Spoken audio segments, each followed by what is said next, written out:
আসসালামু আলাইকুম। আজকের ভিডিওতে আমি কথা বলবো যে ইউরোপের একটা নতুন স্বাধীন হওয়ার উন্নয়নশীল একটা দেশ মন্টিনিগ্রো। আর এই মন্টিনিগ্রো আপনি কিভাবে যাবেন, কত টাকা স্যালারি বা ওখানে কতদিন আপনি স্টে করতে হবে, ওখান থেকে আপনি গেম করতে পারবেন কিনা, A to Z সব সব যে বিষয় আছে সব কিছু নিয়ে আমি আজকের ভিডিওতে আলোচনা করব। তবে তার আগে ছোট্ট একটা রিকোয়েস্ট, এখনও যারা আমাদের চ্যানেলটি সাবস্ক্রাইব করেনি তারা অবশ্যই সাবস্ক্রাইব করে রাখবেন এবং আপনাদের যদি কোনো ধরনের কোনো মূল্যবান মতামত থাকে আমাদের কমেন্ট বক্সে লিখে রাখতে পারেন অথবা আমাদের স্ক্রিনে দেওয়া নাম্বারে ফোন দিয়ে যোগাযোগ করতে পারেন। তো ভিডিও শুরু করার আগে আপনাদের কাছে একটা রিকোয়েস্ট, আপনারা যেটা করেন যে অধিকাংশ সময় আপনারা ভিডিওটা প্লে করেন, আমার স্ক্রিন থেকে নাম্বারটা নিয়েই ফোন করেন, সম্পূর্ণ ভিডিওটি দেখেন না। তো সে কারণে যেটা হয় যে আপনার যেই কথাগুলো আমি আমার ভিডিওর ভিতরে উল্লেখ করতেছি সেই একই কথা কিন্তু আপনাকে পরবর্তীতে আপনি আমার কাছে জিজ্ঞেস করছেন এবং সেই কথার কিন্তু উত্তরটা আবার আমাকে দেওয়া লাগতেছে। তো এই যে বিষয়টা, আপনারও সময় নষ্ট হচ্ছে, আমারও সময় নষ্ট হচ্ছে, এইটা না করে আপনি যদি সম্পূর্ণ ভিডিওটা দেখেন তাহলে কিন্তু এই সমস্যাটা আর ফেস করা লাগে না। তো এখন মূল আলোচনায় আসি, সেটা হচ্ছে যে আপনি মন্টিনিগ্রো কিভাবে যাবেন। তো বর্তমান সময়ে কিন্তু বাংলাদেশ থেকে আপনি খুব ইজি ওয়েতে মন্টিনিগ্রোর জন্য অ্যাপ্লাই করতে পারবেন ওয়ার্ক পারমিট অথবা ট্যুরিস্ট ভিসা নিয়ে। তবে যদি ওয়ার্ক পারমিট করতে চান তাহলে কিন্তু আমাদের সাথে যোগাযোগ করতে পারেন। এবং মন্টিনিগ্রো দেশটা আসলে কতটুকু আপনার জন্য সেফ হবে বা আপনি ওখান থেকে গেম করতে পারবেন কিনা, আমি প্রথমেই বলি যে গেম করার যে বিষয়টা সেটা হচ্ছে যে আপনি যদি সেখান থেকে গিয়েই গেম করেন, বেশ কিছুদিন আগে একটা সমস্যা ফেস করা লাগছিল, সেটা হচ্ছে যে আপনার বাংলাদেশ থেকে কিন্তু ওখানে গিয়েই গেম করে আপনার সার্বিয়া বা আদার্স তার পাশে যে কান্ট্রিগুলো আছে সেখানে গেম করার কারণে কিন্তু অনেক হিউজ একটা বাংলাদেশি যে ওয়ার্কার আছে তাদের কিন্তু টিআরসি যে কার্ডটা আছে সেটা কিন্তু কোম্পানিগুলো আর টিআরসি কার্ড দিচ্ছিল না।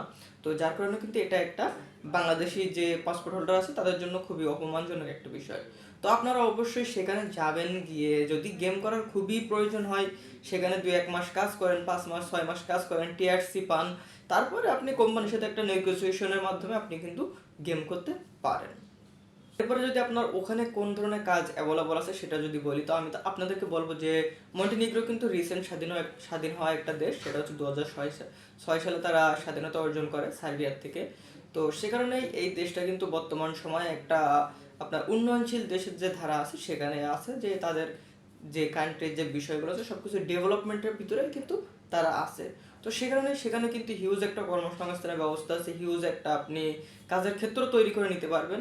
এবং যেহেতু সেটা উন্নয়নশীল একটা দেশ এবং ইউরোপিয়ান কান্ট্রি যেহেতু খুব শীঘ্রই তারা উন্নত দেশের ভিতরে পড়ার একটা সম্ভাবনা আছে, তো আপনি কিন্তু চাইলে প্রথম থেকে যদি শুরু করেন তাহলে কিন্তু তাদের যে ডেভেলপমেন্টের সাথে সাথে আপনি কিন্তু নিজেকেও ডেভেলপমেন্ট করতে পারবেন এবং সেখানে আপনার একটা ভালো অবস্থান আপনি তৈরি করে রাখতে পারেন।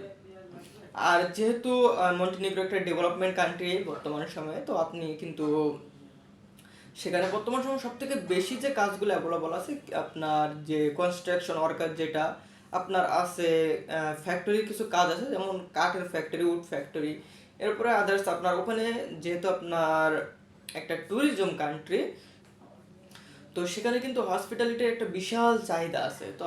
তো আপনার যদি এই বিষয়ে সামান্য কিছু নলেজ থাকে তাহলে কিন্তু ওখানে গিয়ে আপনি ভালো কিছু অর্জন করে নিতে পারবেন। এরপর যদি স্যালারির বিষয় আসে, আপনি যদি স্কিল্ড ওয়ার্কার হয়ে থাকেন তাহলে কিন্তু সেখানে আপনি খুব ইজি ওয়েতে 700-800 বা তারও বেশি ইউরো আপনি স্যালারি পেতে পারেন।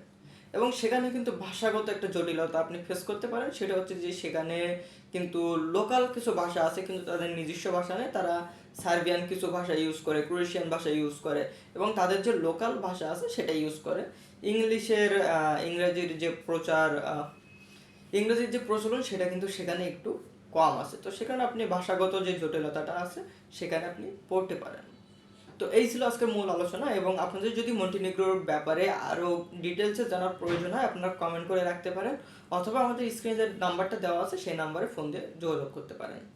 এছাড়াও কিন্তু আপনি চাইলে সরাসরি আমাদের অফিসে এসে যোগাযোগ করতে পারেন। ধন্যবাদ সবাইকে, আসসালামু আলাইকুম।